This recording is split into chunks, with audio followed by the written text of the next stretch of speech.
Hi, everybody. Welcome to this NHK session. I'm Kenji Kohno, your moderator here today. I know you have heard a lot about Globalization 4.0 for the last few days, but our focus today is on making it work for all people. As you see on the screen right there, making Globalization 4.0 work for all. That's our topic today. Now, the globalization has been facing a lot of big challenges. And in developed countries, they take form of like U.S. president moving toward the protectionism, and Brexit in the United Kingdom, and a yellow vest movement in France. And this fierce global competition actually worsened the inequality, and also the concentrating the wealth into the small number of elite people. And that has somehow kind of worsened the situation of the whole countries. And then so-called the middle income people's dignity has been collapsed.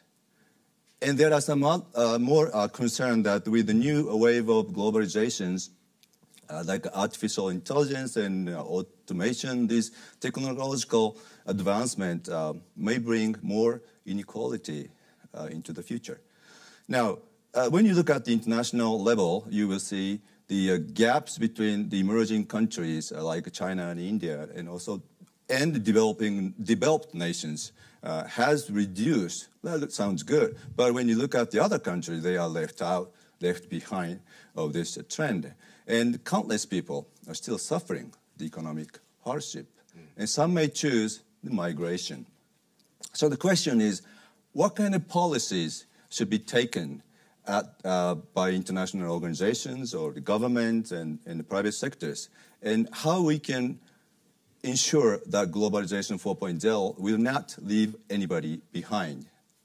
That's our question today. And to talk about these topics, we have excellent panel. Starting with you, Miss Boone.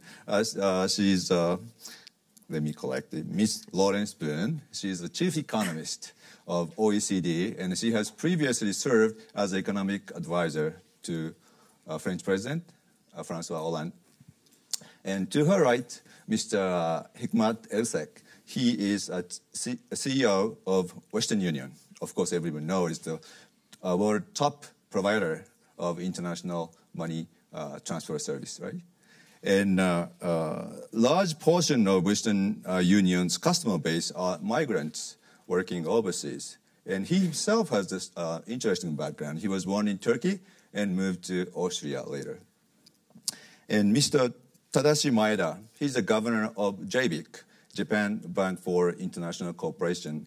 And his organization helps a lot of Japanese companies investing in overseas in the field of like infrastructure and energy project. And last but not least, Professor Richard Baldwin. He teaches at Graduate Institute in Geneva. And he has published many books on globalizations. And his recent one, it's quite recent, right? Yesterday, is titled Robotics Upheaval, Globalization and Robotics and the Future of Work. Very interesting. Thank you. Okay.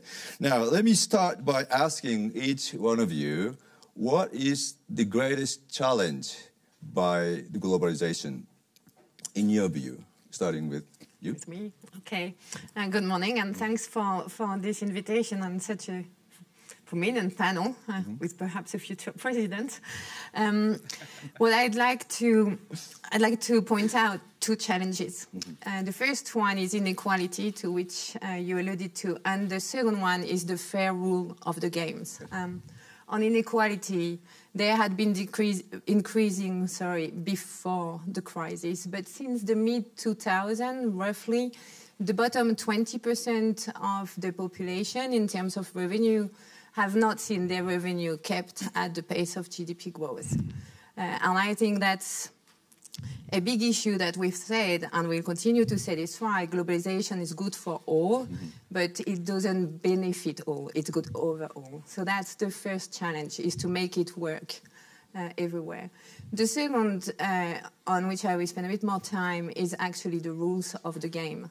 And with digital especially, we have a lot of changes. It's now easy for firms, on the one hand, to have very large market share across the globe, but also to be shopping for the best tax-wise, legal, regulatory place where to put the headquarters. A lot of profits are not paying their fair share of taxes across firms and countries. And I think we need to address that as well, tackling taxation at the global level, designing new competition rules, taking into account digital, addressing corruption, and the findings, addressing regulatory arbitrage. Okay, good. Mr. Ersek. Well, as a business leader, I look at that and see more on facts. And, you know, as Western Union is active in 200 countries for more than 30 years, we do see the impact of globalization. I don't see it really pessimistic, I see optimism, because the globalization we know as it is build a base that you can't stop it anywhere for future globalism. The people are connected as they never been connected in the past. The globalization helped many people coming out of the poverty worldwide. The access to medicine has been never done like that it has been in the past. What globalization is happening now is that it's taking a break or a timeout, so-called basketball timeout, in the West, especially in the West countries. And I agree with you, the globalization had some impact on the middle class, had some impact on some people, but it's taking only a break. It's correcting itself. And I believe that the globalization in the past was driven by cooperation by governments and by corporations like Western Union, corporations like Google, Facebook, that drew the globalization. But now it's in the hand of individuals. Individuals, of the 7 billion people. Today, the power of a mobile phone, the power of a smartphone is huge. That was never been there. Today, the people in a Bangladeshi fisherman can go out and, you know, fish. And then before it comes back, in the past, it will come back to its own village always to the same spot selling that. Now it's the fisherman, individual fisherman, is picking up the phone saying that, who gives me the best price? I go to the village. That never been in that, not even 10 years ago. So the globalization really empowered many people, made many people entrepreneur worldwide. Today we can see it for Western Union that small entrepreneurs are trading in multi-currencies with their smartphones, really important exporting. So I see it in a more optimistic way. Challenge, yes, is this challenge. The political environment, the protectionism environment, I hate it. And business leaders don't like it. Since the crisis, there will be in 60 developed countries, there are 7,000 rules to avoid global trade. 7,000 rules. I hate it, and I'm going to speak against that, but, you know, I'm more optimistic long term. Okay, we'll talk about that later. Mr. Maeda-san, what's your take on that? Yes, I'd like to point out the two challenges. One is a declining of the aspiration of international cooperation among the key countries. In 20th century, we had the G5 and G7 and G8 and G20. And then last year in APEC meeting, there's no, actually, the agreement has been made. That's in my friend, the president of the Eurasia Group, Ian Bremmer, he describes as now nation is learning for its own sake. It means that's a G0. There's no coordination process. And Japan is hosting a G20 this year. That it's very tough to find out the common agenda among the members of G20. And now, very fortunately, Prime Minister Abe keeps his position since 2012, so it's now his 7th year, the most stable.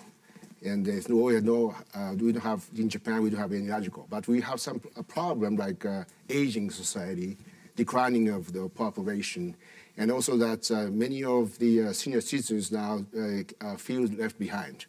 And Asian senior citizens now be isolated.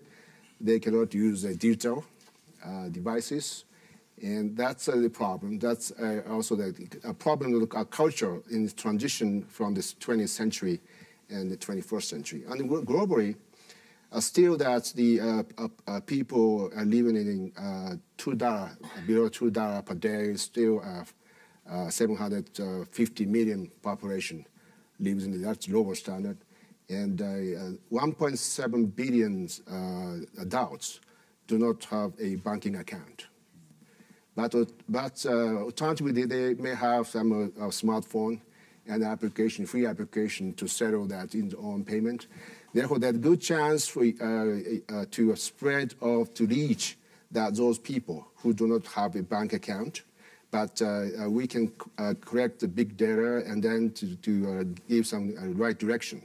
That's a good chance for us. But the government is not able to do it right now. So that's probably the business leaders like you, we're going to make such a direction, and a scholar like Professor Baldwin and the international leaders, and that's our hope.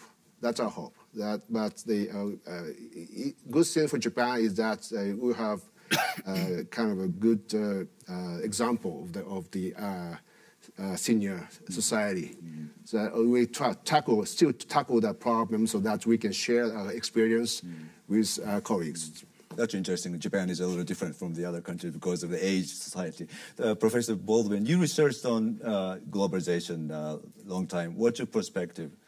Well, the fundamental challenge of globalization is that it creates more opportunities for a nation's most competitive citizens and its most competitive companies. But it creates more competition for a nation's least competitive citizens and least competitive companies.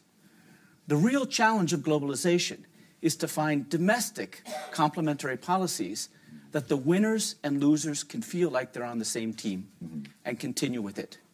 That's a problem that's always been with globalization. What's really different this time is the speed. Okay. Digital technology is advancing at explosive paces. Our ability to store, transmit, process, and understand information is doubling every 2 years and changing realities. Things that seem like machine translation, unlikely just 3 years ago, is free right now on everybody's smartphone. And it's that speed which creates the fundamental challenge that's different between globalization 4.0 and the globalizations we've known in the past. That's interesting. The speed is just too fast so that the people cannot follow up. And when people got lost jobs, and it's hard, right, to get a new job. And this kind of artificial intelligence and automation will accelerate the job losses and also the inequality. And I believe what's happening in France, Yellow Vest movement, I think that kind of demonstration will be spurred or fueled by this globalization. What's your take?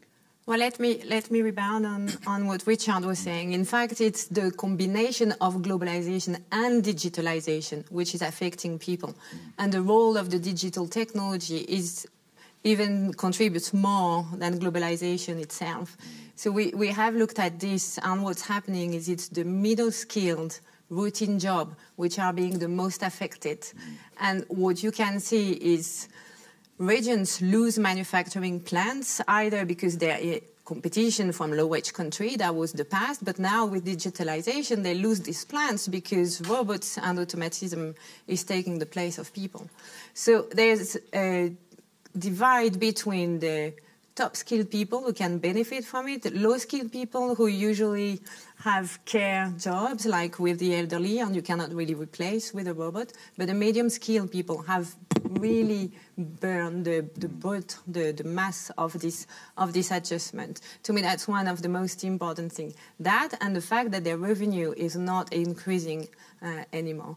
But the worst is when you don't know what you'll be able to do in the future and what your kids will be able to do in the future. And for that, we need to look at much more than just redistribution, where I agree with Richard that we need to focus on the people. And some countries have done it very well. I can come back onto this. But you also need to focus at their opportunities, their equal access to education, to health, to transport. And one other thing, it's not only creating this divide between people, super productive firms, and we can come back to this, and regions. And for regions, we need to connect back the rural areas to city centers, because that's creating jobs, that's attracting people. So there's a triple job of reconnection to do for the people with the right skills, for the firms so that they can catch up, and they will need public investment, and for the regions so that they're linked to very lively urban centers. All right. So what about the people on the street now? They have the good future that they can work? Yes, if we can do that. Let me take the example of Denmark. Yeah. Denmark has paid special attention, and I always thank you to Richard because we talked about it before. But Denmark has paid special attention to make sure that when there is a displacement of people, because one sector is being affected either by trade, competition, or by digital, they put in place a system where they take care of the people before displacement arrives. So before the dismissal of people, they identify all the jobs at risk and the people at risk. Then they ensure that they have a minimum revenue. So they target especially the low-skilled people and the low-income earners. They ensure that they will have the right retraining, because training is everything. So they identify the training they need, they put them in training, then they assess the training. And at the same time, they put them even in short term of temporary fixed contract, some sort of apprenticeship so that they can catch up. They are never left alone from the moment that the risk is identified to the moment that they will find a job. And I think that's a superb experience we can all learn from. Okay. We talk about the solution part later on in this session. Professor Richards, Baldwin, you, in your recent book that you said that how automation will displace abroad jobs in the service sector, right? Can you elaborate on that? So the way I like to think about it is telecommuting, which many of us do now, a half day a week or a day a week. We work from home or we work on the road. That's called telecommuting. I just think it'll go international. People will work remotely, sitting in one country, working in offices in another. And the reason I'm confident to say that this will happen, because it is already happening in industries like web development. People will put together a multinational team on the screen, working simultaneously through collaborative software, designing a website when the programmer may be in Pakistan and the user experience expert might be in Canada. So I just think that will go a lot more global. And that is, in essence, digital technology mediating the arbitrage of wages across country. But this is mostly in the service sector, because the digital stuff is information, and much of services is all about information. And I would point out one technology in particular that I think is heavily underestimated, and that's machine translation. If you haven't tried machine translation in the last 6 months, you really have to. There's a revolution in it, and it's really very good now. Hundreds of millions of Chinese who could not join the global service market because they couldn't speak good enough English. Well, now they can speak good enough English. It's free. Skype, Amazon, it's on Outlook, it's Google Translate. These things are being integrated into apps and will change the reality. So in some sense, you could say what the 90s were about was low-skilled labor and manufacturing came online in India and China and transformed the realities in the 90s of low-skilled work in rich countries. This, I think, is going to happen in the service sector. Interesting. You may have something to add, right? On that, yeah. You're absolutely right, right? The global service industry is really everywhere. You could be, as a corporate level, I see that daily. I'm flying from here to India, Pune, 800 engineers there. And what's happening, though, especially in the Western democracy, Western world, with the protective environment, increasing visas, and stopping these people, the knowledge, it's counterproductive. What's happening in the US, that an Indian engineer can't get a visa anymore, or their spouses can't get a visa anymore, it's basically telling us, CEOs, don't create a job there, create the job somewhere else. And I'm not sure that the protective environment wants that. And I think that's going to be a big issue in the future. Interesting. Well, now your company is based in the States, and your president is moving toward the protectionism. Yeah. Do you think that they will get more support because of the discontent of the people? Well, first of all, I want to correct, my company is based, it's my president, but I am not a U.S. citizen, so I just want to put things in perspective. Well, I think the current environment, protective environment, doesn't help companies like, Western Union being globally active. We do definitely, you have to understand Western Union, it's none of my country. If you put US aside, it's 15% of my revenue because we have also domestic money transfer there. But none of my countries are bigger than 5% of my revenue. Number 7 countries, only 1% of my revenue. It's that diverse. So it's important that the connection is here. The protective environment, what's happening in the US, the taxes or the kind of trying to stop the global connection doesn't help, and I think it's maybe creates short-term solutions, attacks short-term problems, but long-term the companies will find always a different solution. We CEOs are dedicated to create jobs. We CEOs are dedicated to make money. We CEOs are dedicated to trade, and you can't stop that. The world is built on that, and I don't think no wall is high enough. Has never been high enough to stop that. The problem in the U.S. Labor market right now is that now the increase of the cost of the workers and also lack of the skilled labor right now. Therefore, that normally that business practice of that contractors sign a contract for the lump sum basis.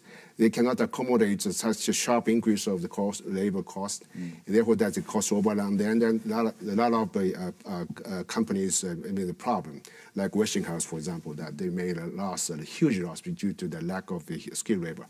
That's eventually that's a kind of dismobilities of the skilled laborers in the U.S. labor market will damage the competitiveness of the long term in the U.S.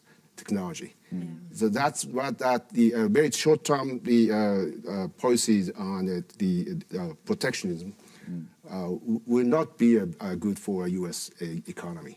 Perhaps I can add 2 things on this. The first one is what you were saying on job, which I think is very essential, and migration. Let me give you 2 numbers, 3 actually. About 65% of the increase in labor force in the US is coming from non-US citizens, so from migrants, 92% in the EU. So it's massive, and you're right, it will create a problem. And related to skills, between 35 and 40% of those people are highly skilled. So it's a variety of workers with a variety of qualification and talent that will be missing. So that's one point, and I totally concur with you. And the second is about the cost of protectionism. At this stage, what has been happening at the global level with the tit-for-tat tariffs has cost about 0.2 to 0.3 percentage points of growth for the US and a bit more to China. If the US and China increase tariffs by 25% for all goods they exchange, it will be minus 1% for US growth. It will be even a little more for China. That's a massive number. And it's not even taking into account something that I'm sure you can talk better than me about, which is all the uncertainty it's creating and the delay in investment plan and in recruitment that we are seeing. We are uncertain as CEOs when we do our plans. We are uncertain. We don't know where to start. But that's a new environment, and we, if as a global company you do business plans, you want to invest, but you don't know what the rules will look like, and that's a big uncertainty. Is probably one of the biggest danger for CEOs, global CEOs. I see. Because you want to invest, you want to have the best return, you want to go for your shareholder satisfaction, but that uncertainty makes us, also conservative. Right. Let me jump in a little bit. And what I would say is that the things you were talking about, we're all talking about, is a very real disease in the United States, problems in the United States. But the protectionism is the false medicine. Right. So we have a real disease and a false medicine. In essence, Trump administration is trying to use a 20th century tool to address a 21st century problem. And in deep down, they have not understood the problem. Tariffs aren't going to address the skills. Tariffs are not going to keep America into the industries and sectors of the future. Yeah, therefore that's a very global supply chain. The United States is not able to live on their own labors and on technology. So that's supply chains are spread over. that there are lots of the evidence and a good kind of background of the policy making. That's the reason. So that we need to have verify that those background information to be supported of the decision making of the policy. That's key. In many countries, we have evidence-based policy making, but in the United States, they have policy-based evidence making. Let's get back to the inequality issue for a while. You talked about how to what's the solution of the inequality, how to prevent the spread of the inequality.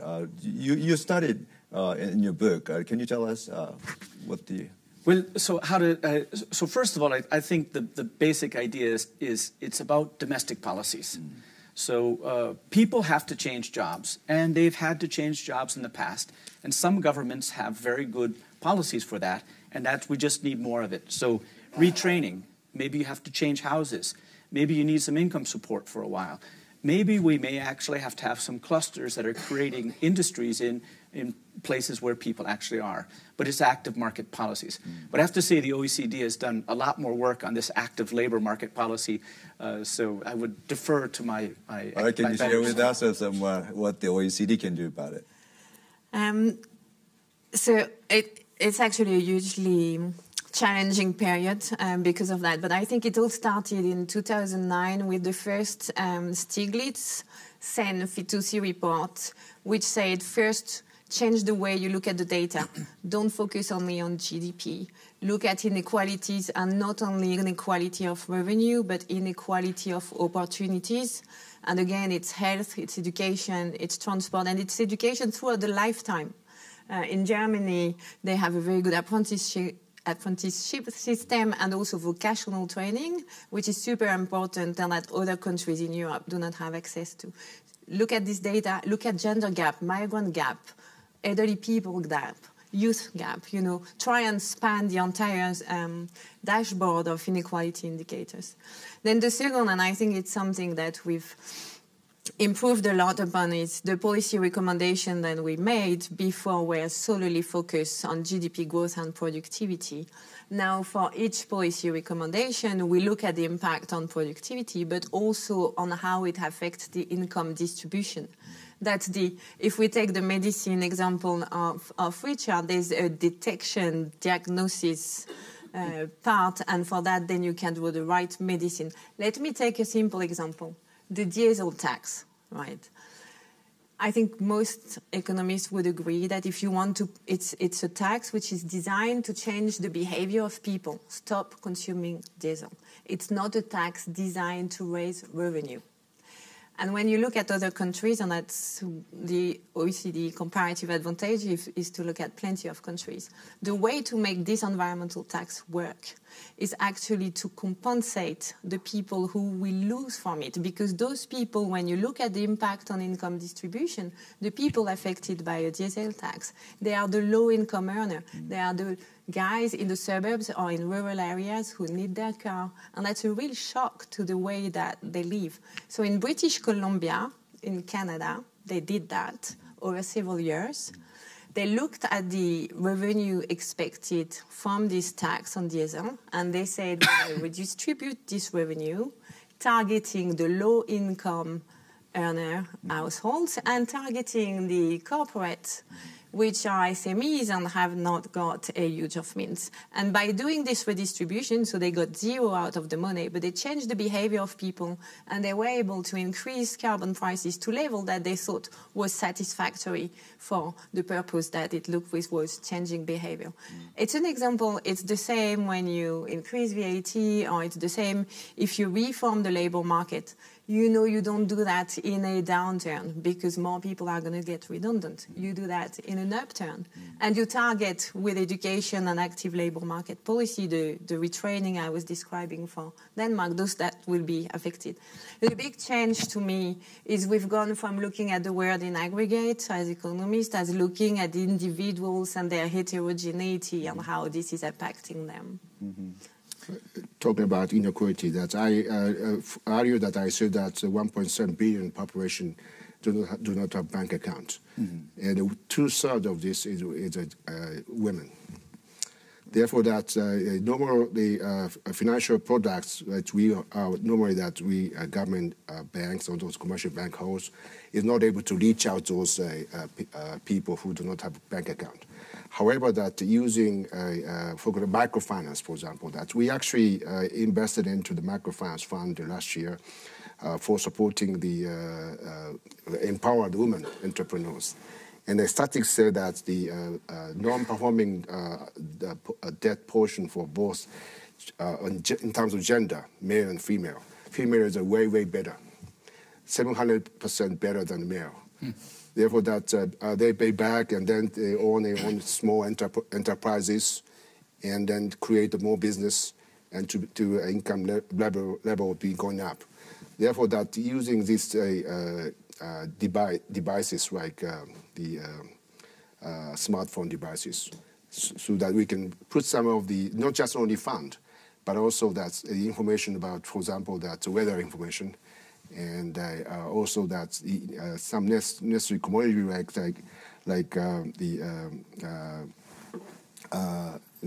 for the fishermen, so that we some of the devices for use for that with their own business altogether. It's very micromanagement. And then even G7, actually, that's talk about Trump administration, they now launched the new initiative with 2X challenges. It means that to empower women. So that they are doing some good thing as well. So we join. Right. Maeda-san, just talk about the inequality issue in Japan. It's not, of course we do have inequality issue in Japan, but it's not as apparent as the other countries. But as you mentioned that, Japan is a little unique in the sense of age society, and people are probably dropping out of this digitalization. And what's your... Yeah, so that the main issue is that, it's kind of sort of the middle class in the 20th century. Their generation senior than I am. I'm 61 years old. That my generation is almost dropping out from the new transition in digital economy in 21st century. So many of the mom and pop stores now you still use a handwriting, not using a personal computer. That's very therefore that the customers for the commercial banks, many branches, is those people. So that they're kind of endangered species right now. But on the contrary, that younger generation will be working their own room, not the commute for many hours, because commuting in Tokyo it's a mess. Therefore, that it's good for younger generation to work in their own home using a digital device. So that government is not able to catch up. That's what kind of a safety net we can provide for senior citizens, and also that I don't say that immigrant, but as the many students, foreign students who study in Japan, also that who are now being kind of a part-time job in a convenience store at night time, for example, so that they're very serious. So that they are not voting right there. However, that we have to support those people because they are part of their community. That's the issue. So that many different issues now we now see, and in particular that in transitions. We are now investing into that some of the startup of artificial intelligence, for example. That many applications of artificial intelligence. Therefore, that the fear that they will lose the job because of artificial intelligence. However, that we can foster more creativity for humans. So that many routine jobs like handwriting, the input in the computer, those kind of the routine job can be replaced by artificial intelligence. So that's a technology. The human that we have to use this. So that is a matter of the decision making of the government. Can I pick up on that? Just that in one way of saying it is that this automation is taking the robot out of human jobs, but what that leaves is a human in human jobs, more creativity. Yeah. And I would like to point out one other thing about this artificial intelligence. Basically, it's experience-based pattern recognition that many semi-professionals, professionals have. And AI allows fairly average people to be much more intelligent it doesn't make intelligent people that much more intelligent. So I think actually that AI will soon augment average people who have a lot of heart by giving them more head. But those of us who have lots of head, they're not going to give us any more heart. So I think in principle, this will be good for equality. It just could be quite disruptive in the meantime. But as you say, it's giving skills to a whole group of people, skills that were impossible to have before. And that's, I think, going to be transformative for people of sort of average skills and average talents. Go ahead. Even more than that, I think is needed. So first, I just like to say one thing. Aging is not a Japanese problem. Aging is a global, problem, which is why it's at the heart of the Japan G20. I think what was just being said by Richard and you was super interesting, because so we have this survey, which is called PIAC survey of adult skills.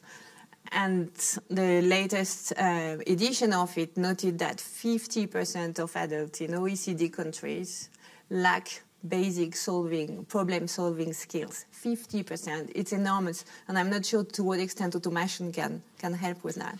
And then more than between 20 and 25% of adults lack the basic numeric and literacy skills that help you, that are the foundation of learning.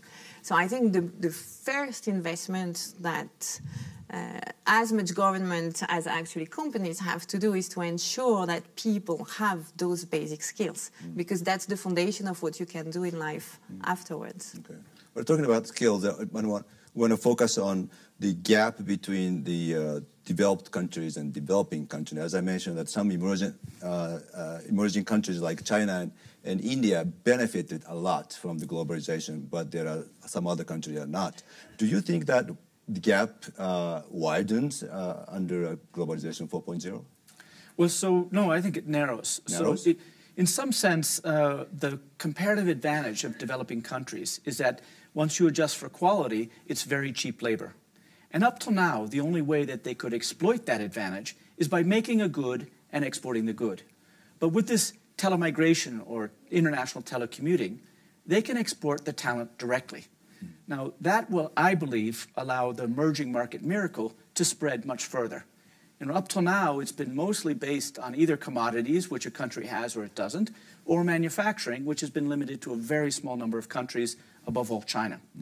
But exporting services, whether it's helping you with your bookkeeping or arranging travel for you or helping you straighten out the contacts in your cell phone, many people in Africa could, in the same time zones, provide lots of services and offices in Europe. And many people in South America who've been primarily left behind except the commodities could provide these services in the United States. So personally, at least for the middle-class people in middle-income countries, I think this is a huge export advantage. It's in essence taking advantage of globalization the way India has, much less the way China has. And I think it'll spread beyond. And since it's micro, you don't need huge multinationals. You don't need huge ports. It's basically anybody with a cell phone, a good connection, and a laptop can join this export revolution. So I think that will lead to go on. It won't help the poorest countries, but the middle countries, I think, will see a big gain from this.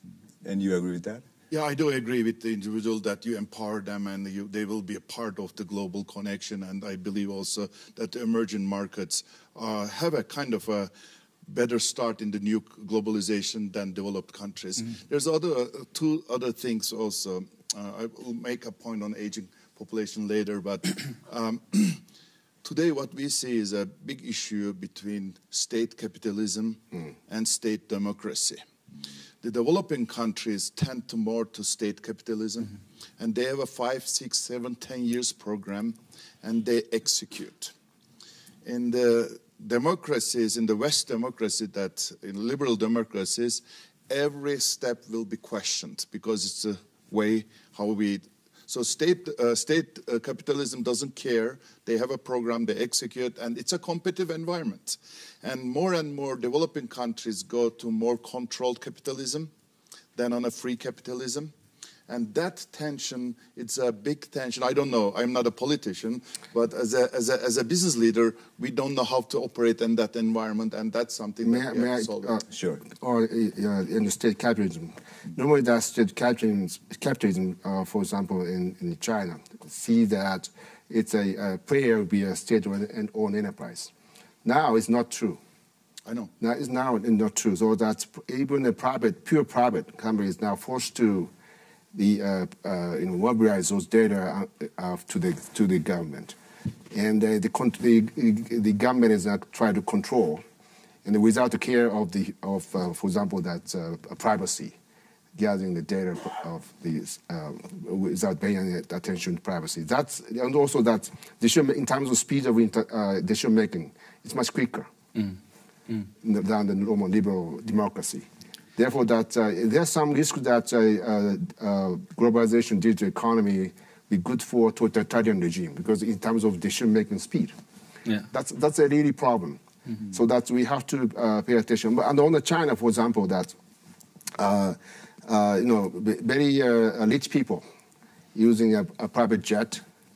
There's many private jet holders in Chinese. However, that still there, more than 200 million people do not have any mobile phone in China. It's the largest number in the world.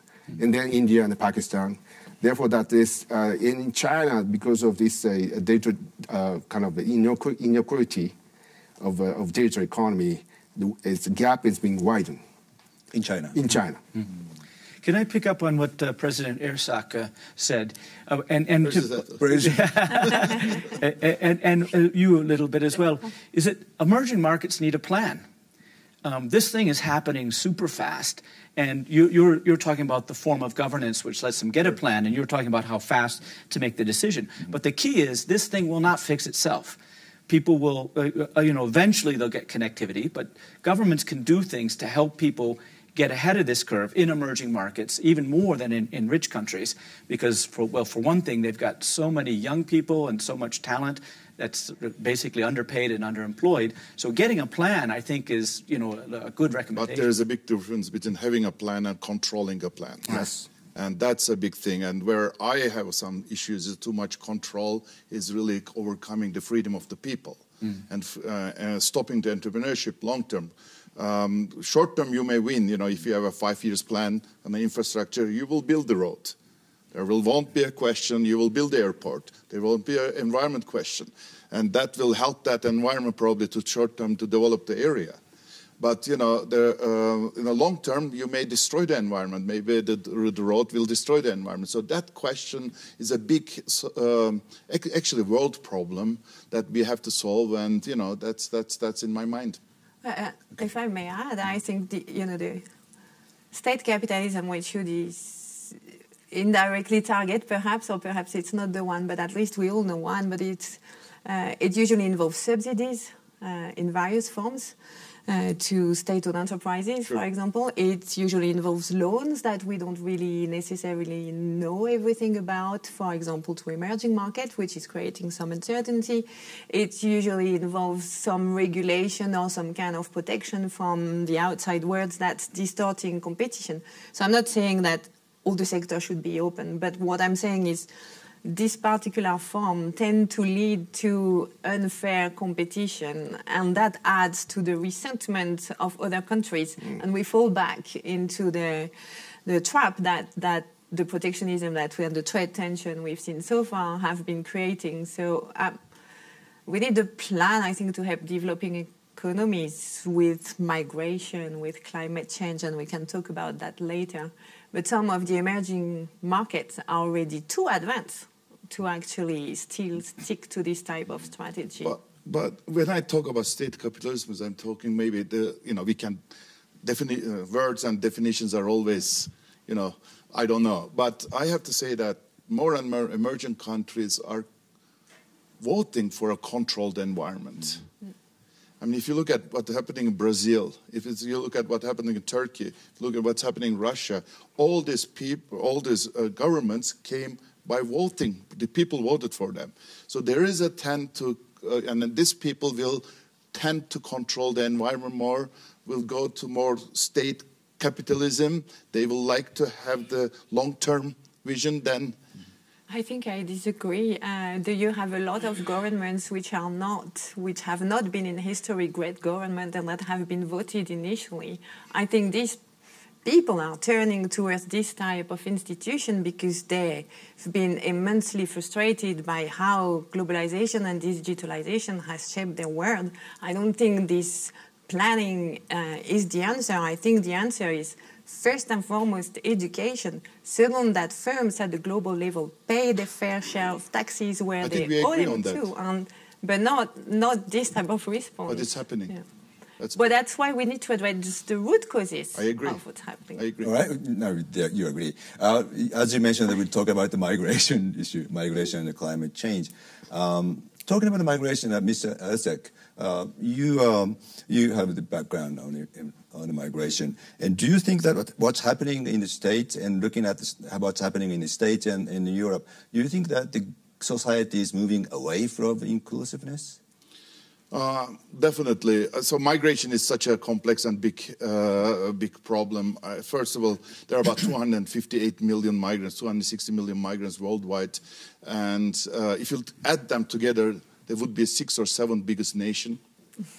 And that would be a power. Though they don't have a flag, they don't have a constitution, they have no rights, and they are lost.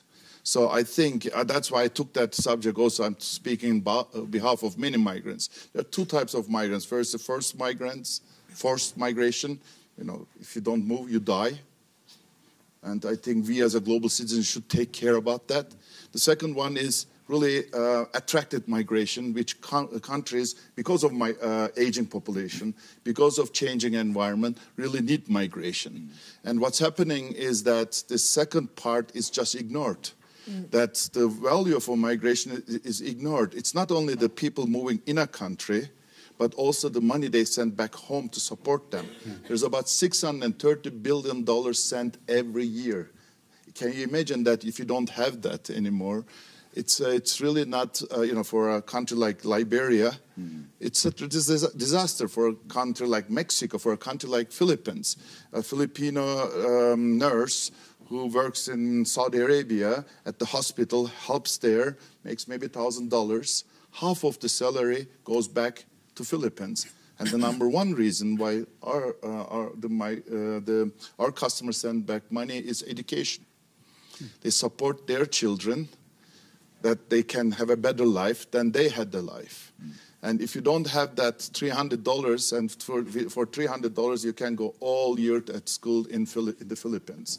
It's a life-changing event, and I think we have to see that as a bigger picture. And stopping migration, you can't, I understand that. Not every nation have open borders. That's why there's nations there. But I think you have to approach that as in a positive way, not blame for everything the migrants. That's happening today. For every economical issue, migrants are, it's migrants' fault. Brexit, migrants are fault. Yellow Vest, migrants' fault. Terrorism, migrants' fault. So that's something that we have to change the conversation, really talk about the positive way of the migration. And if you think about that, just the last part, 40% of the Fortune 500 companies in the US were built by migrants. And the nation was built on migration. Yes, you have some take to it. I completely agree with you. So the first category of migrants you talked about, it's refugees, and climate change will push this number. It's very difficult to see by how many, because you have projections which go from 25 million of refugees coming from climate change to 1 billion by 2050. But what we know is it will be massive, and we need to coordinate. That's one reason for acting at the global level on this flow of refugees that we see.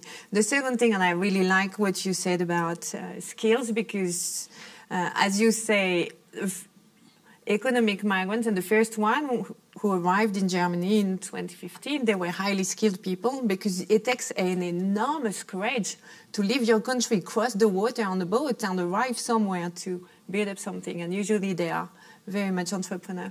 Now there's also the question of people getting back and not all the brain drain coming out of developing countries. And you have some international program of cooperation, which is called the Skill Mobility Program, where you have an agreement between the host and the home country to take people in the host country, provide some training and education, and the cost is shared with the developing market, and then the people go back. And I think that's super important. And you've been very modest with Japan, but Japan is really changing in terms of migration and opening its border, at least in part to address the aging problem, but I think that's a big change. We do not say that's migration, but now the government decided, and also the Diet approved, that the Border Control Act had been relaxed. And then we are going to have more influx of the population, mainly the skilled labor and students and who live in Japan, to give them more opportunity. And the issue is that because we have, for many years, that we have been a homogeneous society. So many fears of what happened in Europe is of the migration refugees, that it's kind of a clash of the culture between that indigenous people and the migrants. So that it's either way, actually, that there are some of the bright side and the dark side, obviously. That, yes, in Japan, that we are now very gradually open. But the good thing for economic sense that because of this decision, that many foreign investors now change its attitude to make investment into Japan because of this. And some of them will be some jobs will be replaced by robots and AI, but for example, the caretakers, for example, for the senior citizens, that the robot cannot do that. More of a human sense is needed. Therefore, that they open up more society and to make some more harmonization of people who come. So that's really key. If I may add something to the harmonization, I think integration is the key. How the programs of the governments are integration. I can tell you one thing. My father, Muslim, my mother, Christian, and my wife is Hindu. You can imagine the integration problems I have in my own family. And plus, my son is dating a Jewish girlfriend. So some say that you're really protected, but, you know, but the integration is a big issue. The cultures and, you know, the nation, and especially Japan, when you work on that, I think the integration, understand the cultures will be the key to be successful on the immigration problems. Do you think anything that OECD or international organization can help to solve the migration and refugee issue? So there are, I think, two things that we can do to help. The first one is give facts, establish the diagnosis, come back to what you were saying, you know, what numbers, which countries, what type of skills. The second is design policy for integration, because we completely agree with you. For example, there's a misunderstanding that most governments, they take on only single men because they think that way they restrict the number. But it's a mistake. People are much better accepted when it's the whole family that come because they feel more comfortable with it. And we've seen lots of villages, communities ready to take families and much more skeptical on singles. So it's addressing this type of misbelief. And the third is, again, I think global coordination is super important, whether it's at the G20, the OECD, or an international forum. But being able to talk and reach an agreement, achieve an agreement between the host and home country is essential. It has started. I think we should be positive about it, but we need to do more on this. And just one additional thing. As I said, the large wave of those is coming from climate change. This has been the object of discussion here quite a lot. But addressing it at its root, making sure that the money is being spent in Africa, which is the most affected by it, or in some other regions in Asia, for example, there are some islands which will disappear underwater. So this investment, it's also a way of addressing the causes of migration at their roots, and we should progress on this. It's also one area where cooperation has worked so far, right? We have a COP, and nearly everybody is sticked by it. So, Paris Accord? Yes. But this one country has dropped out. I know, but you have the power of persuasion. You know, if just one liking, at the end they will join the club. And some states, yes, including the one you're in, I believe, are still committed to do it. Oh, I see. Colorado. There's a certain fields, issues, agenda that the international cooperation is needed. No single countries, even the United States, is not able to solve any issues like global warming and also that pandemic and so on. Therefore, that we need to select those agenda one by one and to keep a momentum for more international cooperation. Not just only that they belong to the Paris Agreement or not. It is not such a simple issue. Therefore, that in the United States, for example, that each state has their own policy in terms of the emission of greenhouse gas. And therefore, that the big gap between the West Coast and also the Midwest, for example, and the coal mining state and also that the West Coast. Therefore, that this is politics that we have make consensus among different stakeholders. Mm-hmm. But the world is going in the wrong direction. Even the European Union is, where it's built on consensus, it's breaking apart. And that's an issue. I agree with that. There are global issues, not only environment issues, it's epidemic issues, it's global warming, aging population, global trade, robotization. These are not country issues. These are global issues and needs cooperation, and which we don't see it. The global corporations do that. Companies do that, but not governments. I sort of disagree. Okay. Because the governments are not doing everything, but there are quite a few things. First, there is this climate agreement. Second, I think the most striking for me, it's the taxation agreement. There are about 100 countries have committed, and that includes the US, to fight base erosion, profit shifting, and to actually exchange information about companies where they produce, where they employ, where they sell. I'm sure 10 years ago nobody would have believed that this agreement was put in place. It's working. Governments have already collected about $93 billion of taxes that were escaping, and there's probably another 100 to 200 billion to get. So that's an area where they're able, because it speaks to people as well. It's very striking, but they are able to cooperate. I agree on that, but I disagree. All right. Sorry, we're running out of time. So this is going to be the last question.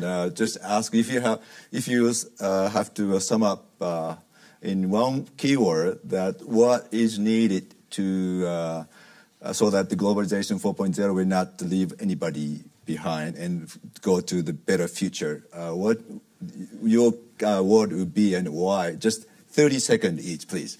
Cohesion. Cohesion. Mostly domestic. Both globalization and automation changes the way things are, and it creates winners and losers. It works because it's painful, and it's painful because it works. What we need is policies to keep the winners and losers together. Is that short enough? No, it's great. Very good. Sir? So my sense is that the compassion, actually, that feel that the sympathy to the other people. This is a big key. Therefore, that compassion is a very good point for the humans. A machine cannot do that. Therefore, that we need to pay attention to the ethnic minority, LGBT, for example, that those are a very key issue. The compassion is it's a real human. Compassion. Mr. Ersek. Empowerment. Empowerment. Empowerment of individuals. Empowerment of 7 billion people. Future 8 billion people to be soon. And empowerment, making them owning the things, not taking the power away from them. That's great. Ms. Nguyen?